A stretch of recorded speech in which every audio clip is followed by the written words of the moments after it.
I sat in front of the mirror, carefully putting in a colourful contact lens for my right eye. I was just a regular cosplayer on TikTok, but today I was modelling for an online game character. I only got this chance thanks to Sarah, who unfortunately got an eye sty right before the photo shoot. Sarah, you just had a small surgery. Are you okay walking alone? Haha, I still have my right eye. My left eye just needs to be covered for a day. I'll be fine. I'm heading out.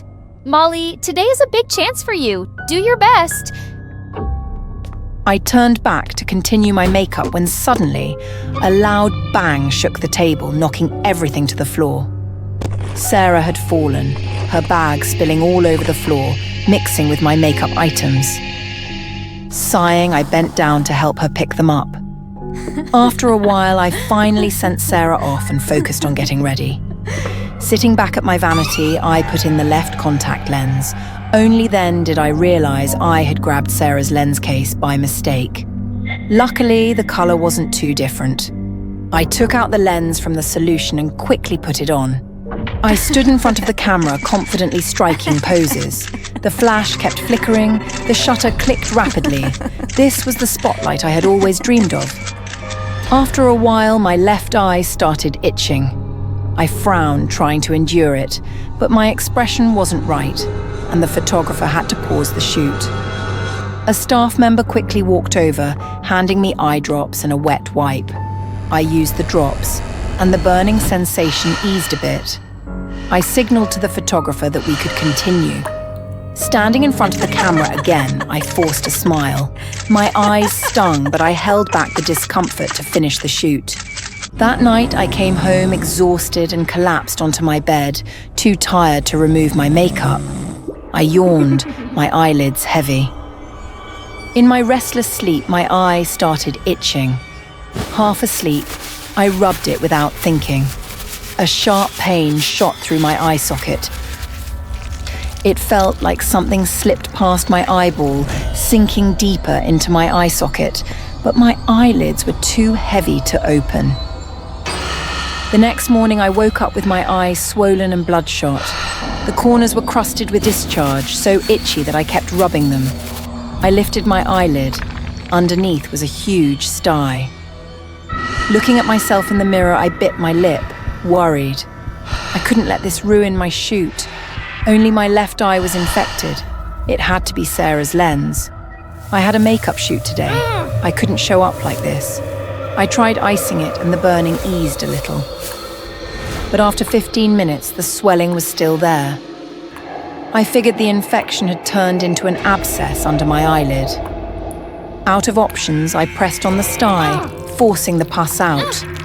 A thick white discharge mixed with blood splattered onto the mirror. The pain was unbearable, but at least the swelling had gone down. Gritting my teeth, I put in my lens as usual and headed to the studio. Standing in front of the camera, the intense lights burned into my eyes.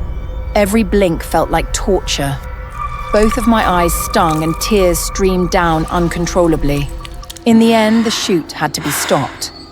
I bowed my head and apologized to the team. As soon as I got home, I rushed to my room to remove my makeup. Standing in front of the mirror, I wiped away the smudged foundation with a cotton pad. Both of my eyes were now swollen, bloodshot. I pulled my right eyelid down and saw tiny white bumps stacked together. Carefully, I used tweezers to remove the lens. Then I pulled my left eyelid, but instead of small bumps, a huge swollen lump bulged in the center. Taking a deep breath, I gritted my teeth and tried to take the lens out, but as I pulled, the edge of the lens scraped against the lump. I could almost feel it bursting like an overinflated balloon. Pus and blood splattered, flooding my eye socket. I screamed in pain, frantically wiping with a cotton pad. The pus soaked through, sticky against my fingers. Trembling, I looked at myself in the mirror. My eyes, puffy, red, and glistening with fluid. With shaking hands, I pulled my left eyelid again. There, buried in the swollen lump, was the corner of my lens. I trembled in fear, my whole body shaking uncontrollably, Tears streamed down my face as I bolted out of the house. My vision blurred. Something pitch black blocked the corner of my left eye. Panic surged through me as I stumbled down the stairs. I missed a step. My foot slipped. Pain exploded through my body as I crashed down. A scream tore from my throat. Dizziness. Agony. I forced my eyes open and found myself in a hospital bed. You're awake. You're very lucky. Just some minor head injuries. But your eyes, there's a serious issue. You tried to pop a sty, which led to an infection and an abscess. The CT scan also showed several foreign objects lodged deep in your eye socket. They look like contact lenses. We need to remove them immediately before they put pressure on your optic nerve. His words left me frozen in shock. My stomach twisted. Without hesitation, I agreed to the surgery. Lying on the cold operating table, my eyes were fixed in place. The yellow surgical light blurred everything in my vision. I couldn't see clearly, but I could hear. The soft clinking of metal tools told me the procedure had begun. Even though I had mentally prepared myself, the sensation of cold metal scraping against my eyeball made me want to scream. It turned out there wasn't just one lens stuck in my eye socket. One by one, the doctor slowly pulled out dry, shriveled contact lenses. I could only lie still and endure the endless torment.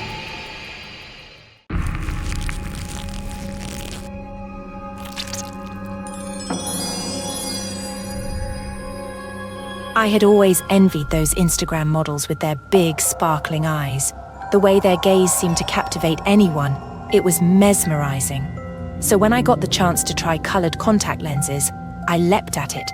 It was my first time, and I'll admit, the idea of touching my eyeball made me queasy. But for beauty, I could bear it. Standing in front of the mirror, I practiced holding my eyelid open, the small lens perched delicately on my fingertip. My first attempt failed. My reflexes forced my eyelid shut. "You can do this," I whispered to my reflection. After several tries, the lens finally slipped into place. I blinked rapidly, tears streaming down my face, but when I opened my eyes, I gasped. My reflection stared back with eyes that looked impossibly larger and brighter. The dull brown of my irises was replaced with a vibrant blue, shimmering like glass. I couldn't help but smile. This was worth it. That evening, I went out with my crush. His gaze lingered on me longer than usual, and my confidence soared. He even complimented my eyes, something no one had ever done before. We laughed, drank, and talked for hours. I felt like the center of his world. By the time I stumbled home, tipsy and giddy, I was too exhausted to think about anything. I collapsed onto my bed, still wearing my makeup and my lenses. Morning came like a sledgehammer. My head pounded, my mouth was dry, and my eyes, they ached. Groggy, I stumbled into the bathroom. The harsh light made me squint, and I rubbed my eyes only for a sharp, gritty sensation to shoot through them. The lenses! I had forgotten to take them out. Looking in the mirror, I froze. My left eye was fine, but the right one looked wrong. The lens had shifted, partially obscuring my pupil. It gave the eerie illusion that I had two pupils in one eye. Great, I muttered. I grabbed the bottle of eye drops and tilted my head back, squeezing a generous amount into my right eye. The cool liquid was a temporary relief, and I reached up, trying to pinch the lens out. But it wouldn't budge. It felt slippery under my fingers, sliding further to the side each time I tried to grab it. My eye throbbed as I poked and prodded, desperate to dislodge it. "Come on!" I hissed, tears streaming down my face. Instead of coming out, the lens seemed to retreat, slipping deeper under my eyelid. Panic set in as my vision in that eye blurred. The skin around it felt swollen, and a dull, radiating pain started to build. By noon, the entire area was red and puffy. My eye burned, and each blink felt like scraping sandpaper. Defeated, I called an eye doctor. The clinic smelled like antiseptic, and the harsh fluorescent lights made my migraine worse. The doctor's calm demeanour did little to soothe my nerves. You've got quite a bit of swelling. He said after examining my eye. I'll try to remove the lens, but you might need more extensive treatment if it's embedded too deeply. His words sent a shiver down my spine. Embedded? I sat rigid as he used a specialized tool to extract the lens from my left eye. Relief washed over me as the first lens came out, but then his frown deepened. Well, The doctor said after a few minutes. I managed to retrieve one lens. He held up the tiny translucent piece of plastic, now smeared with redness. But the other one, it's deep. We'll need more advanced tools to get it out. My stomach dropped. Isn't there another way? Something less invasive? He shook his head. Leaving it in can lead to severe infection or even permanent damage. I strongly recommend we proceed.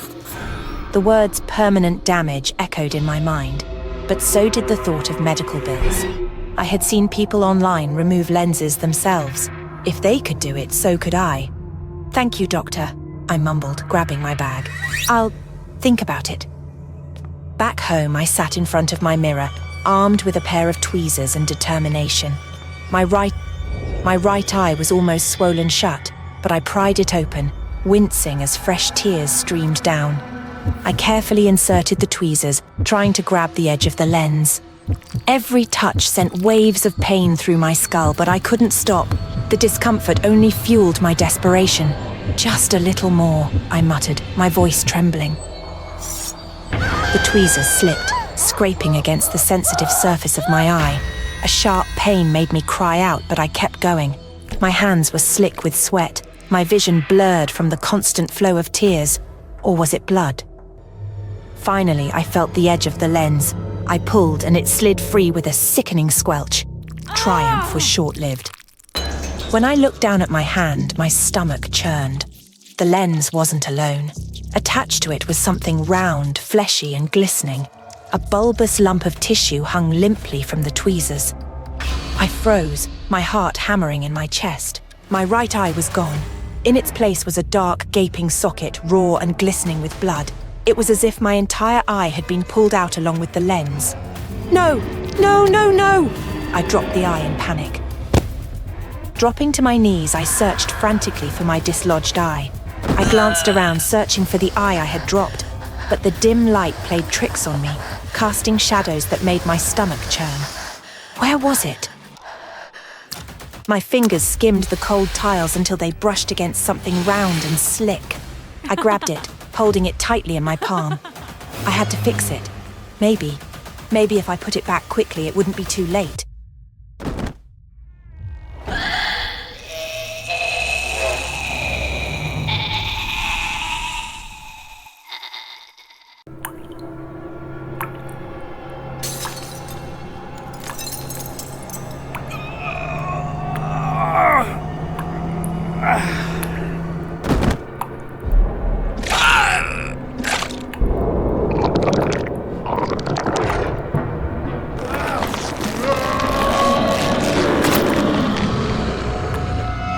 Finally, I got to live in the form that I designed and ordered myself, a soft, flexible and healthy body.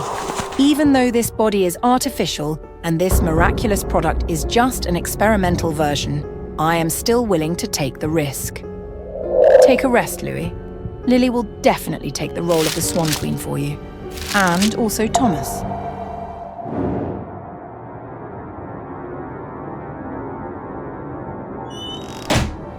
Thomas is the person I have secretly admired for over 10 years. We practically grew up together in the practice room, but Thomas is the best.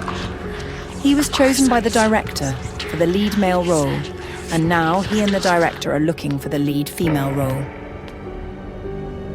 Last month I got injured during practice, and I lost the chance to share the stage with Thomas. In my most desperate moment, I found the mimetic ore and created a lily for myself. Now, seeing the surprise in Thomas's eyes, I feel a bit excited. Will he recognize me? Hello, Lily. Please perform your piece. I repeated every move from memory, every step, every spin flowed smoothly on Lily's feet, as if I had always been Lily. And I really did it. The director chose me for the lead female role. The performance will take place in 2 months. Thomas and I need to practice together a lot to quickly increase our chemistry. I feel that Thomas always keeps his distance and silently observes me. Finally, he asked about my earrings. These are the earrings Thomas gave me when I was Louis, but I never dared to wear them until I became Lily. But in front of Thomas, I could only explain that I bought these earrings myself. I saw a hint of disappointment in Thomas's eyes as he turned away. A bad feeling arose in my heart. A week of practice quickly passed, and I returned to being Louis. Looking at the face I meticulously designed lying in front of me, I felt overwhelming happiness. Lily is the life I have always dreamed of. I used the excuse of family matters to ask to practice at home for a week. So, Thomas texted to check on me. I was delighted that Thomas seemed to be getting closer to Lily, and at the same time a bit of jealousy began to grow. I recklessly practiced ballet, using the pain to remind myself that Louis is my true identity, my real life, and ballet is the greatest passion of my life. But the more I did that, the more pathetic I felt. I had to accept the truth that I needed Lily. I returned to the practice room, confidently striding onto the stage. The moves that Louis couldn't do, Lily could easily perform perfectly. Receiving Thomas's recognition made me even more convinced that using the miraculous substance was absolutely right. I wanted to stay in Lily's body forever, or at least until the performance was over. The first time I broke the 7-day rule was when I had to attend the launch party organised by the director. I comforted myself, thinking I just needed to play the role of Lily for a few more hours. But when I woke up, I had to pay the price for my greed. Looking at my aged legs, I screamed in pain. My dancing career under the name Louis was officially over. I frantically called the supplier, but only received a cold response. Remember, you are one, respect the balance, and there will be no more incidents. I fell into a deep crisis. My dream of standing on stage had vanished. But I still have Lily. As long as I have Lily, I still have a chance to be the proud swan soaring on stage. I decided to break the rule, to have the perfect moment on stage. I was willing to pay the price, even if it was my life. The side effects of the elixir have begun to appear. Despite having injected enough marrow fluid, Lily's body occasionally undergoes self-destruction reactions. I have contacted the elixir supplier, but only received the response that my clone is not highly compatible with the original body, so the effectiveness of the medicine is also reduced. Finally, the performance day has arrived, but before going on stage, my body encountered a problem. I intended to continue injecting spinal fluid, but the reserve has run out. I am not willing to give up. In just a few hours, I will achieve my dream. I must replenish the spinal fluid immediately. Seeing the festering sores on Louis's back, I couldn't help but feel heartbroken. However, I was determined to seize this performance opportunity. I extracted Louis's marrow fluid, but what came out was an unusually dark red colour. Worried, I called the supplier and was told that I had to perform the transfer immediately. Louis's body needed to regenerate the marrow fluid. I couldn't think too much about it. What I needed was a healthy body to complete the performance. I recklessly injected the dark red fluid into myself. Wearing the white dress I had always dreamed of, I confidently stepped onto the biggest stage of my life. The grand performance was a success. Under the stage lights, I became the white swan I had always longed to be.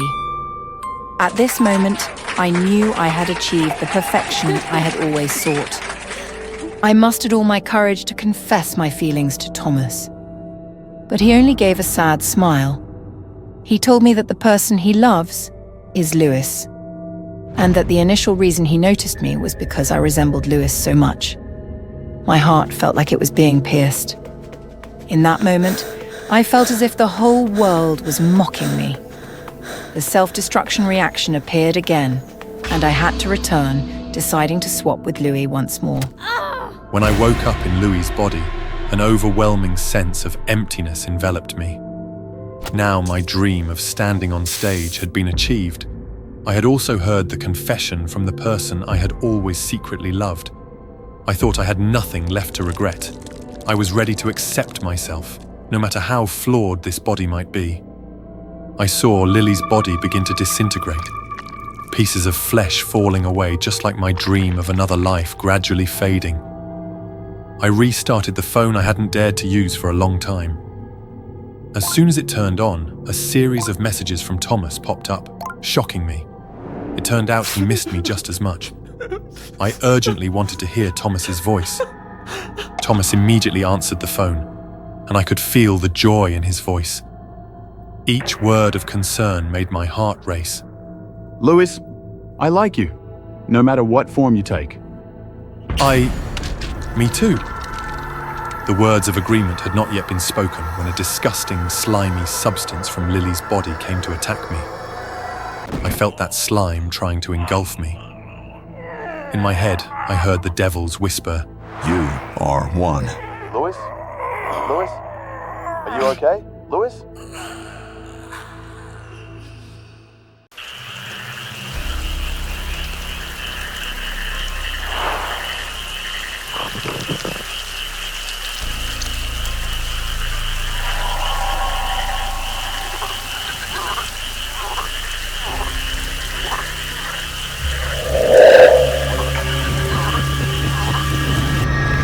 It began like any other morning.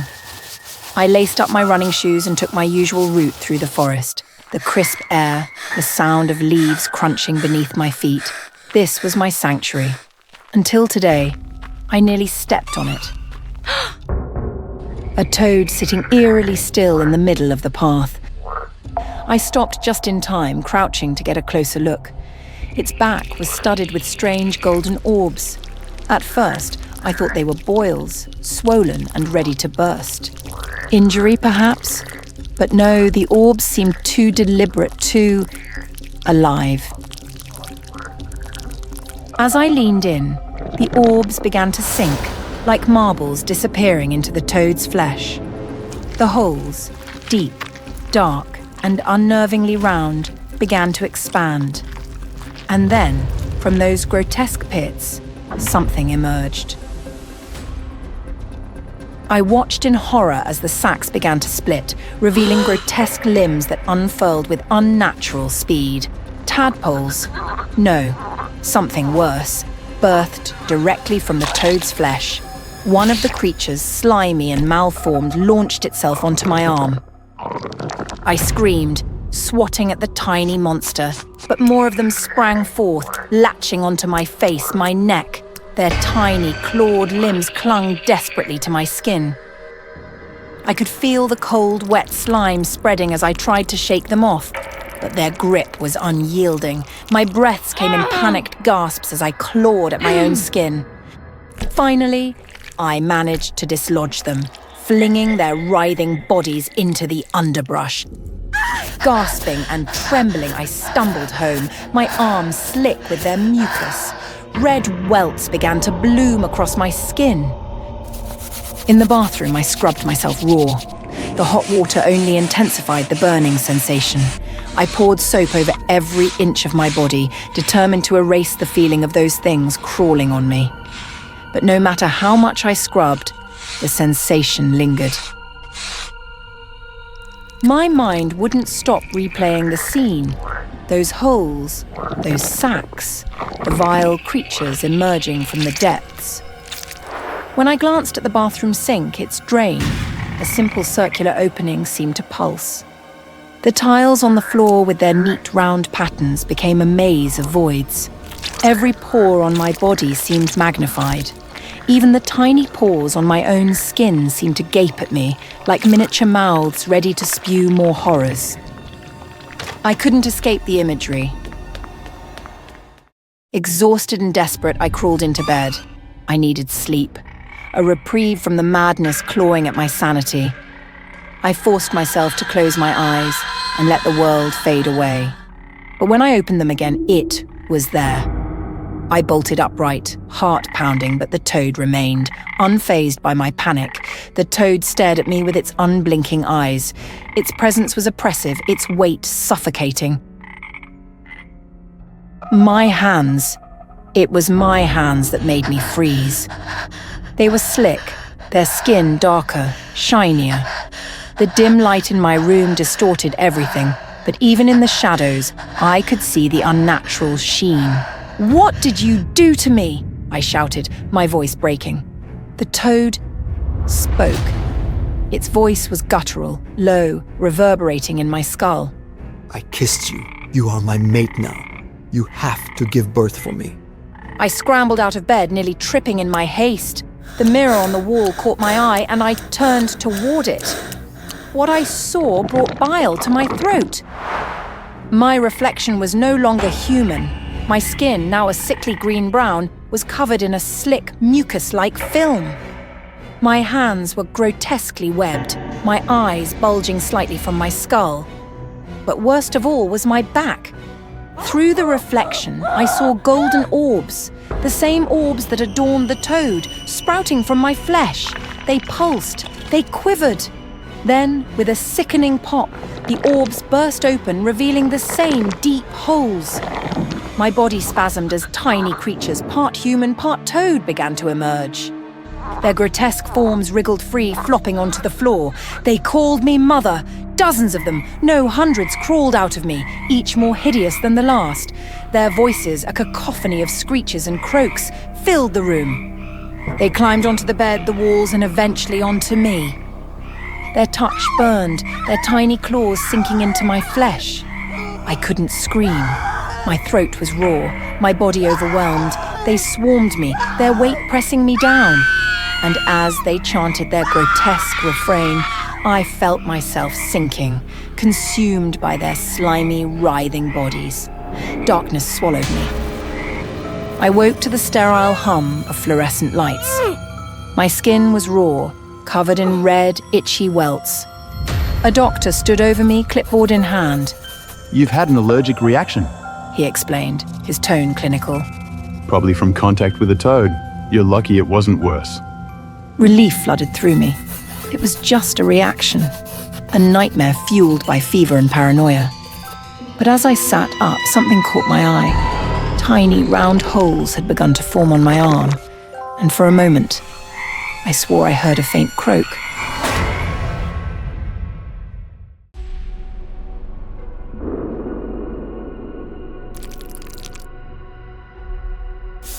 I didn't know it would seep into me like poison. None of us did. Back then, the excitement of the role, the promise of fame, was a song I couldn't resist. You're perfect for the Tin Man. The director had said, eyeing me with that hungry, hollow smile. We want real, authentic, pure art. Real. It always starts with that word. And so, I agreed when they told me the makeup would be special. An aluminum paint, a metallic sheen that would make my face gleam like I'd stepped straight out of a fairy tale. I sat in the chair for hours. The makeup artist was meticulous, layering on the aluminum liquid with a brush that felt stiff, almost sharp against my skin. The paint was cold, seeping into my pores, stiffening as it dried.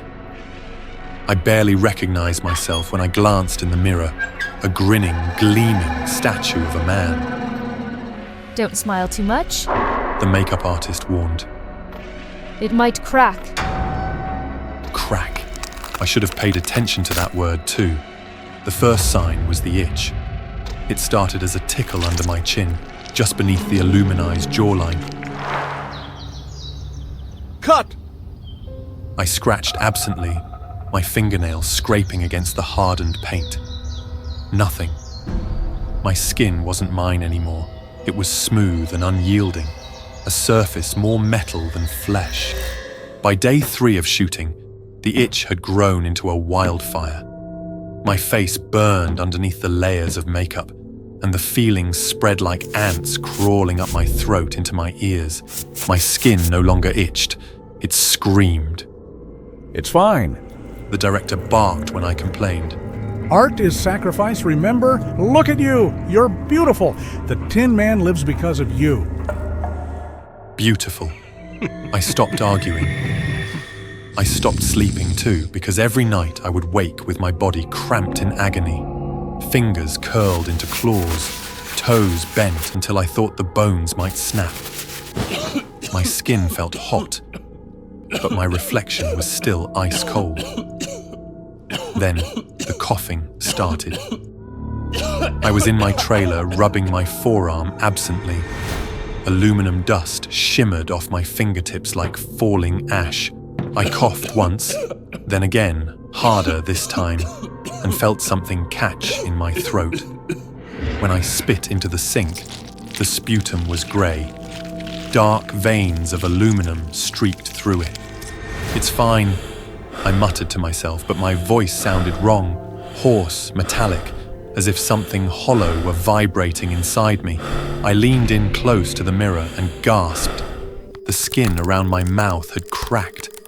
Tiny fissures ran from the corners of my lips, flaking open to reveal raw, oozing red.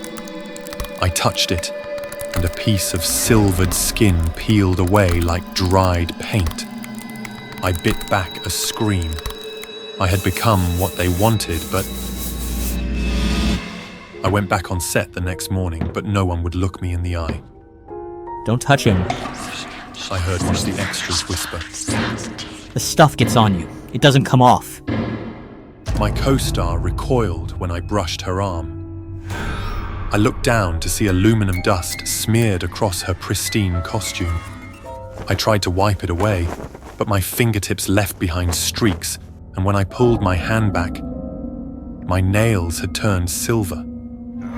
The burning worsened. My skin, no, my surface, tightened until I could barely move.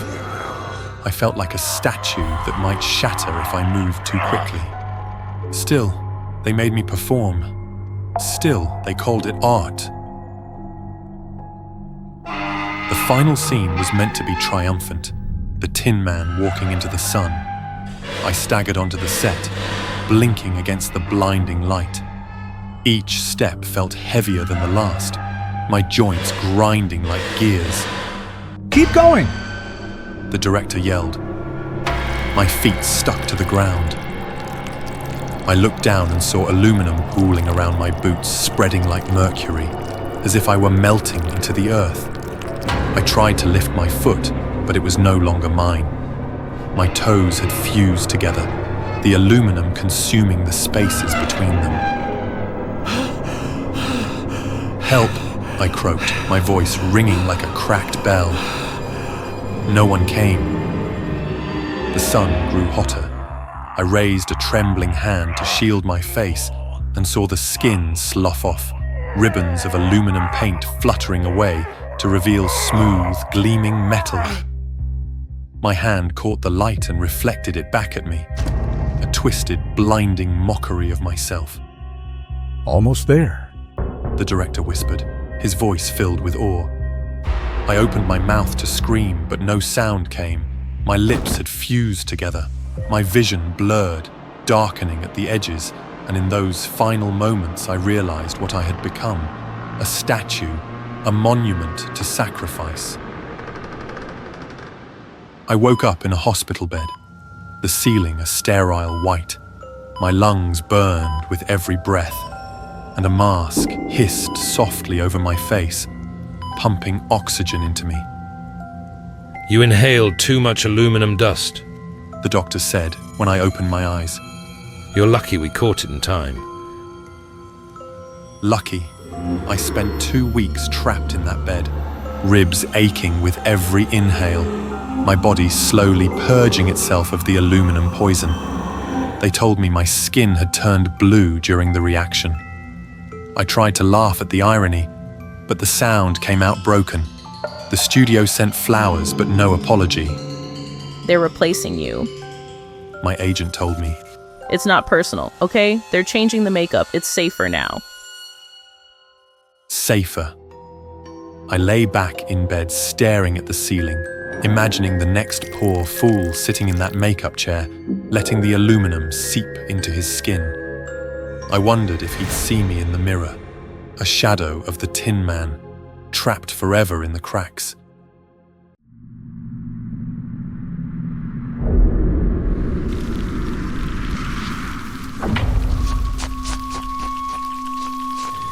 I've always felt insecure about my eyes. They were small, hidden beneath monolid lids, barely noticeable. Worse yet, my eyelashes were so thin and sparse that you could hardly see them even from the side.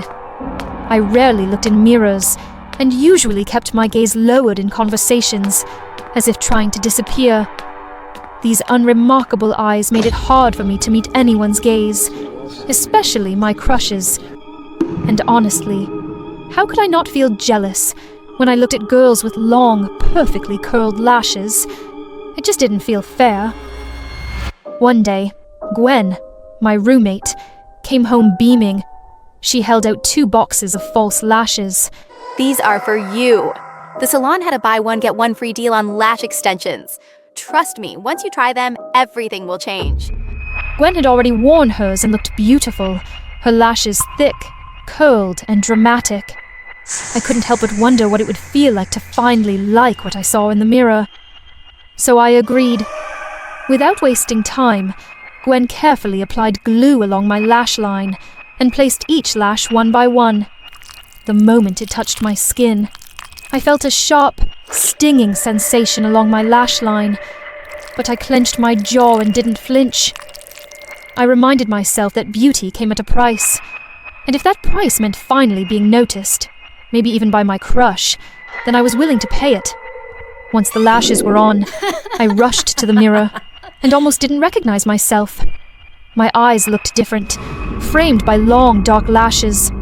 For the first time in years, I felt something like happiness. To make them pop even more, I added a heavy coat of mascara, darkening each strand until they fanned out thick and full.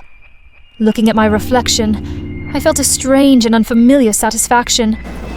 I was scared that this new beauty would fade too quickly, so I refused to do anything that might ruin it. I avoided water, skipped makeup wipes, and barely touched the skin around my eyes. I believed that if I took extra care, if I treated every lash like it mattered, this new look would last long enough to catch the eye of the one I secretly liked. Then, out of nowhere, my eyelids started to itch. I brushed it off at first. I noticed a few small, blurry white dots clinging to the base of my lashes. I convinced myself it was just dried glue, maybe clumpy mascara. Nothing to worry about. But Gwen wasn't doing well at all. Her eyes were bloodshot, veins branching out like spiderwebs. The skin beneath her lids had begun to swell, puffed up as if reacting to something toxic. Gwen kept blinking, rubbing at her temples, lips pressed tight like she was trying to keep something in. One afternoon, Gwen stepped out of her room holding a bottle of eye drops. Layla, I think we should clean our lashes and maybe get checked. Something's wrong with mine. I turned to look at her.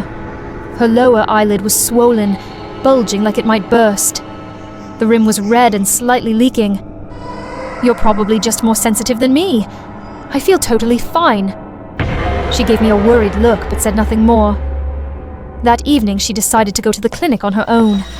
Soon, a strange burning sensation spread from the base of my lashes down into my eyes. I checked the mirror, but all I saw was a red, irritated rim around my eyelids. Thinking it was a mild reaction, I picked up some eye drops, hoping they'd help.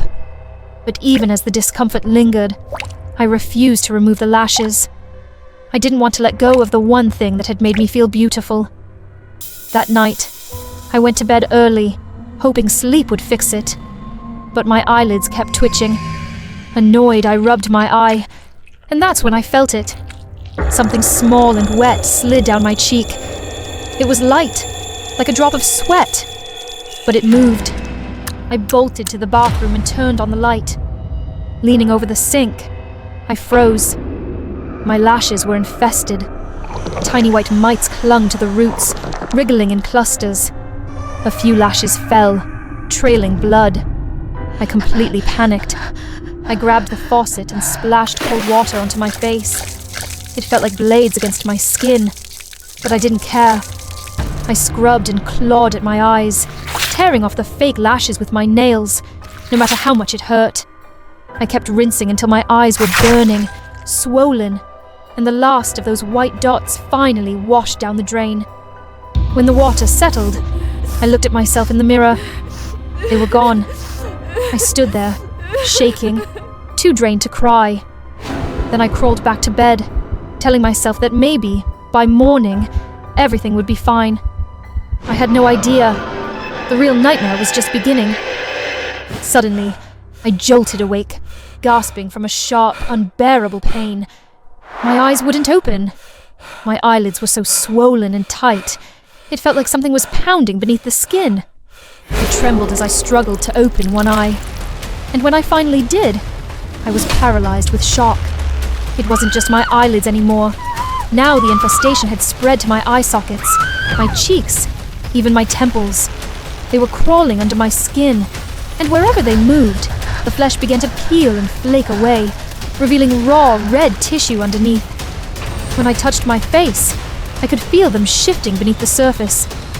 One of them burst under my fingers, releasing a foul yellow pus that reeked so badly it made me gag. Layla? It was Gwen. She had just come home. The second she saw me, she screamed, dropping the bag of medicine in her hands.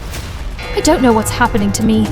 Please, help me, I whispered, tears streaming down my cheeks. Gwen rushed over, grabbed a pair of tweezers, and tried to pull the parasites from my face. But each time she touched one, it burst open with a sickening pop.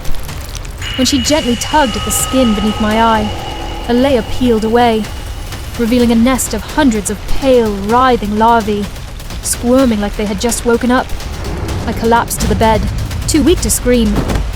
Gwen broke into sobs, hands shaking as she fumbled for her phone. Please, you have to help her! The lash mites, they started with me, and now they've taken over her! Cheap, unverified beauty products can be dangerous. Always choose wisely, for your health and safety.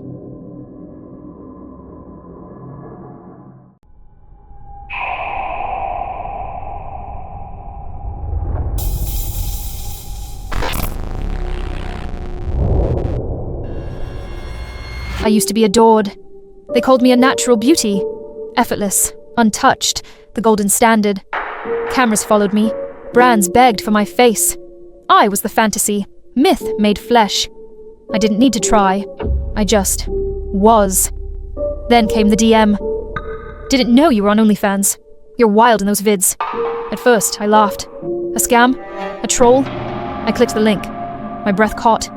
It was me. Or it looked exactly like me. Naked, moaning, twisting, pleading. My skin, my voice, my movements. Even the faint scar on my left hip from a jet ski accident when I was 19. I, was doing things I'd never done. Things I'd never let anyone do to me. I felt sick, violated. I reported the account, threatened legal action. It was removed within hours. But the next morning, it was back. Different username. Same content. Only now the videos were even more perfect. Soft lighting, cinematic focus, background music synced to every breath, every thrust, every gasp. The way the light caressed her skin, it was like watching worship. I hated it, but I watched it, all of it. And later that night, when I stood in front of my mirror, my hands trembled. I looked tired, puffy, uneven, my pores too wide, my smile too tight. Not like her, not like the woman on the screen. It started with a little Botox, then lip fillers, new gym routine, new diet. But it wasn't enough. I went further. Cheek sculpting, chin reshaping, skin bleaching, rib contouring. Each surgery a step closer to the fantasy. I told myself it was to stay competitive, but deep down, I knew what I was doing. I was rebuilding myself to become her. My agent noticed. She said my smile didn't move right, that something in my eyes had gone. Still. Friends stopped texting. The silence got loud. I deleted them all. I launched my own OnlyFans. I studied every movement from the fake videos. Every glance, every moan. I bought the same sheer crimson robe. I even lit my bedroom to match the artificial glow of her scenes. But the views were abysmal. Her account, the fake, was pulling in hundreds of thousands. Mine, a few hundred. Maybe. The comments burned more than any scalpel. Is this even the same person? This is why AI cannot compare to human. This one moves like wood. $3. Not worth. $3. I used to make $3 million per film. That's when something snapped. I watched her videos obsessively, mimicked every movement, tilted my chin until it ached, smiled until my jaw cramped. I stopped sleeping. I stopped eating. My thoughts began to stutter, like corrupted data. Sometimes I'd walk into a room and forget where I was. Other times I heard her voice, soft, inside my ears, inside my head. During a live stream one night it happened. My camera's phone feed froze, but the video kept going. She was there, smiling, tilting her head, winking. "You want to become like me?" she whispered. I screamed and threw the computer. Shards of glass bit into my feet, but she was still there, staring back from the black screen, blinking out of sync with me. She wasn't pretending anymore. Things got worse. Her face showed up everywhere. Paused commercials, glitching elevator screens, blinking on my smart fridge. People on the street would glance at me, then frown. One guy walked past me and muttered, "She's damn hot." But that wasn't me. I hired a hacker to trace the origin of the videos. When he returned, his face had lost all color. These files, they weren't uploaded. They originated from inside the server. No creation date, no owner. They just exist. He looked at me like I was insane. Then his expression changed. Condescending, amused. That's it? You dragged me all the way here just to show me your But tell me, did you use CGI or something? Because in real life, you're nowhere near as hot as in those videos. Something in me snapped. A fire surged behind my ribs. Rage, shame, and something worse. I wanted to prove him wrong, to prove I was better than the fake. Without thinking, I stood up, took off my coat and let it fall to the floor. Lace clung to my skin like second flesh. "Does that look fake to you?" I asked, voice low, shaky but defiant. He laughed, a short barking sound, disgusted. Seriously? That's your move? She's smoother. She doesn't try so hard. His eyes skimmed over me like I wasn't even real. At least the fake knows how to sell it. I slapped him, hard. He wiped the corner of his mouth, spat at my feet, and hissed through clenched teeth. Oh, try harder! Then he left, and I was alone with the screen again. One night, while I was practicing in front of the mirror, mimicking her expressions, her poses, trying to become her, she stepped out. Not a hallucination, not a dream. She walked out of the screen, barefoot, silent, smiling. She moved with a calm, uncanny grace, and stood before me like a reflection made flesh. She didn't attack. She didn't speak right away. She just looked at me, with a kind of pity, a knowing. Then she whispered, "You've been doing it wrong. Let me help." Her fingers touched my shoulders, adjusted my spine.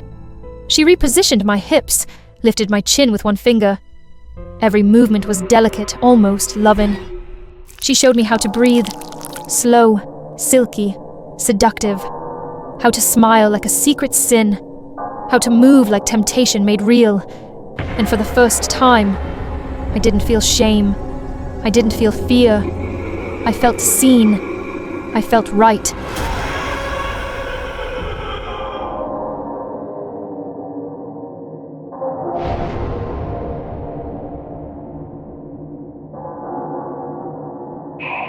Guess which one of us was real?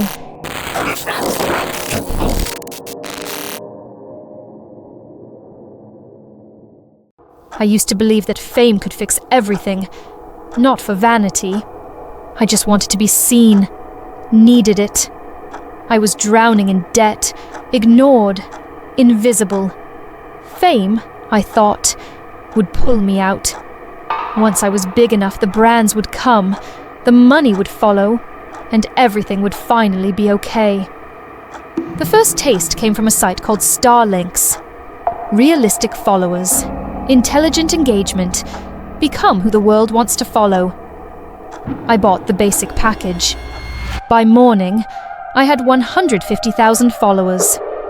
My notifications were on fire. Comments like, "Queen behavior," "Obsessed with your vibe," "Where have you been all my life?" I cried. I felt seen. Mia, my best friend, messaged me. "This is dangerous," she warned. "It's fake and it'll swallow you." I replied, "Just wait.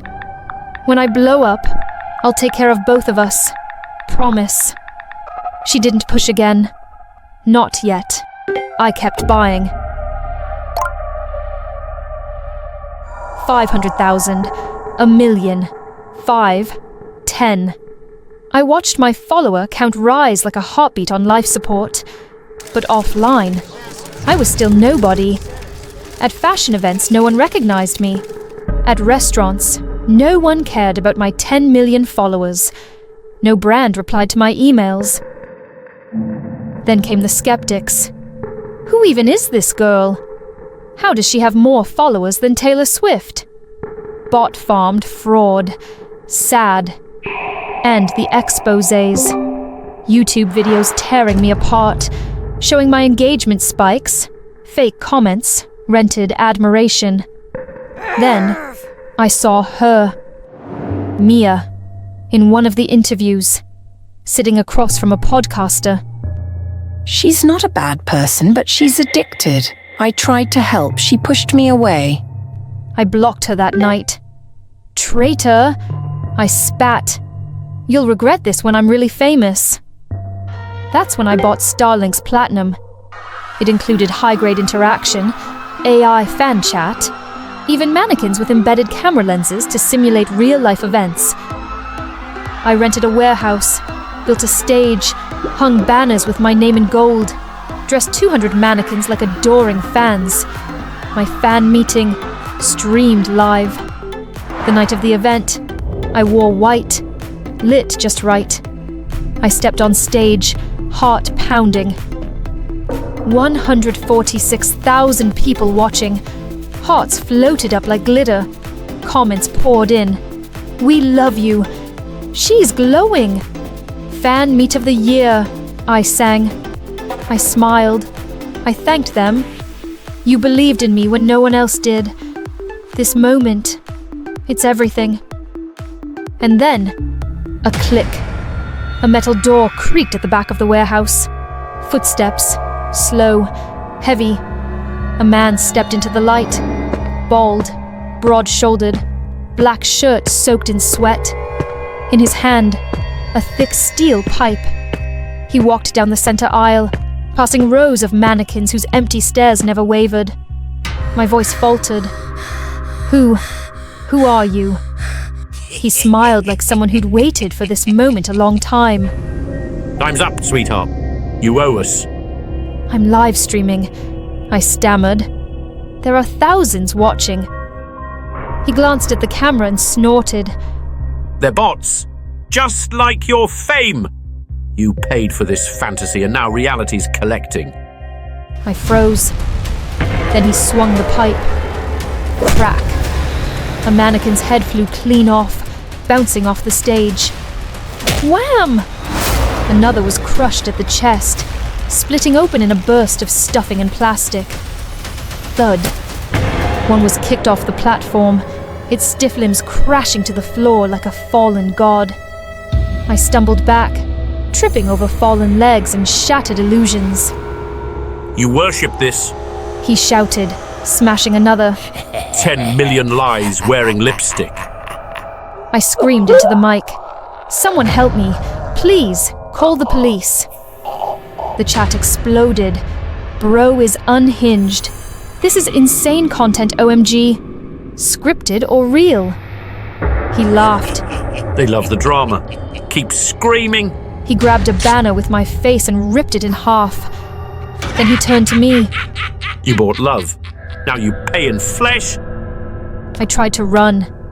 My heel snapped. I hit the floor. The pipe came down crack into my shin. Pain exploded through me. I screamed until my throat bled. 172,000 watching. Wait! Was that real? Bruh, she's crying for real. This live stream is wild. I crawled to the camera. Please, I whispered, barely able to breathe. Someone. He raised the pipe again, but suddenly, a voice cut through the chaos. Get away from her! From the shadows, a figure sprinted across the warehouse. Fast, fierce, unstoppable. She gripped a broken mannequin's arm like a club, and with a roar I'd never heard from her before, she swung it with all her strength. I blinked through the blood in my eyes. Mia. She sprayed something into his face. Pepper spray. Then shoved him back with everything she had. Sirens wailed in the distance. She dropped to her knees beside me, arms shaking. I told you this would destroy you. Then darkness swallowed me whole. I woke up in a hospital, leg in a cast, phone gone, channel deleted. Mia was asleep in the chair next to me. She had paid off the debt. All of it. Why? I asked, tears streaming down my face. After everything I said? She squeezed my hand. Because I was the only one really watching you. Now, I have 43 followers. Just Mia, a few old classmates, my cousin, a girl from high school I barely remember. No brands, no blue check. But I still post. I sing sometimes. I talk about healing, about being honest, about pain. The comments are few, but they're real. You're brave. I'm glad you're okay. This version of you feels human. And for the first time in my life, that's enough.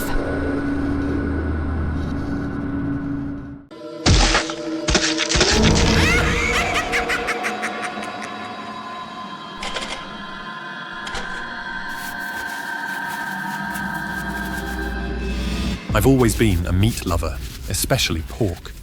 Bacon in the morning, grilled ribs for lunch, a steaming bowl of pork belly stew for dinner. I couldn't get enough. Pork was my life, my comfort, my joy. If anyone asked, I'd joke, if pigs could talk, they'd probably hate me. But I never really thought about it. Not until that day. It started like any other. I headed out to buy fresh pork for dinner. I was walking to the local butcher, already tasting the crispy pork belly I planned to cook. The air was oddly still, no cars, no chatter, just an eerie silence that clung to the streets. The hairs on the back of my neck stood up, but I shrugged it off. Maybe it was just a slow day. As I rounded the corner, something heavy smashed into the back of my head. Pain exploded behind my eyes, and the world faded to black. When I woke up, I was in a cage. Iron bars surrounded me, cold and unyielding. Around me, other people were trapped in similar cages, their faces pale and terror-stricken. Some were crying, others murmuring prayers. My head throbbed, and I struggled to piece together what had happened. "What's going on?" I whispered. But no one answered. Then I heard it. Heavy footsteps, slow and deliberate. My heart thudded in my chest as a shadow loomed outside the cage, and then it stepped into the light. It was Peppa Pig, or at least it looked like her, but not the cheerful cartoon character children adored. No, this was a monstrous version, a grotesque parody. Its pink skin was raw and glistening, like slabs of uncooked meat. Its mouth was lined with jagged, razor-sharp teeth. Welcome. It growled, voice guttural and chilling. It held a clipboard in one clawed hand, scanning the group like a predator choosing its prey. Name, it demanded from the first person. When they stammered out a reply, the creature consulted its clipboard. you've consumed approximately 500 kilograms of pork in your lifetime. It said, voice dripping with malice. That's roughly 100 kilograms of flesh I'll need in return. Before the man could respond, Pepper grabbed him and dragged him out of the cage. His screams echoed as he disappeared into the shadows. Pepper led him into a dimly lit room that looked like a slaughterhouse. The metallic stench of blood was overwhelming. Through the bars, I watched as she strapped him to a table. His screams echoed as her cleaver came down. Blood splattered across the walls, pooling beneath the table. I gagged, bile rising in my throat. The next person was taken, then the next. Each time, the creature read out the weight of pork they'd consumed as if it were a sentence, a tally of their sins. And each time, the screams grew louder, more desperate. I couldn't move. I couldn't think. My stomach churned with fear and nausea. Then I heard it again, the wet, sickening thud of a cleaver meeting flesh. Blood sprayed across the walls, dripping down like a grotesque waterfall. Hooks hung from the ceiling, swaying gently with chunks of human meat impaled on them. My turn was coming. I knew it. I began twisting and pulling at the ropes binding my wrists, ignoring the sharp pain as they dug into my skin. My fingers trembled, slick with sweat, but I refused to stop. My experience with tying and untying pork roasts had taught me how to handle knots, and I clung to that skill now like a lifeline. The creature stood before me, flipping through its clipboard. Finally, it stopped and grinned, revealing rows of jagged teeth. Huh. It hissed, its glowing red eyes narrowing. A pork lover, aren't you? Let's see. 750 kilograms. Quite the appetite. It turned back toward me, the cleaver gleaming in its hand. But the cage was empty. By the time it realized, I was already free, slipping into the shadows, the ropes I'd finally untied falling silently to the ground behind me.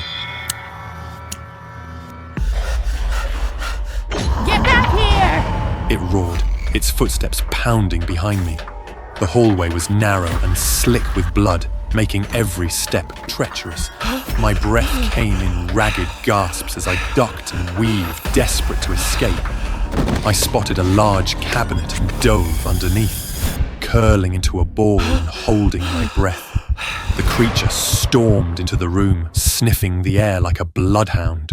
Its glowing eyes scanned the space, passing over the cabinet. I squeezed my eyes shut, praying it wouldn't find me. Then she crouched. Found you! She snarled, her teeth gleaming. Before she could find me, chaos erupted outside. Shouts, crashing metal, the sounds of people fighting back. Pepper hesitated, her ears twitching at the noise. Stupid pigs! It muttered before stomping out to deal with the commotion. I didn't waste a second. Crawling out from under the cabinet, I bolted in the opposite direction, following the faint glow of daylight. My legs burned, and my lungs felt like they'd collapse. But I kept running. That night, I sat in my apartment trembling, unable to close my eyes without seeing its face, hearing the screams. The thought of pork, of bacon, of ribs, it made me sick. I didn't need to think twice. I'll never eat pork again.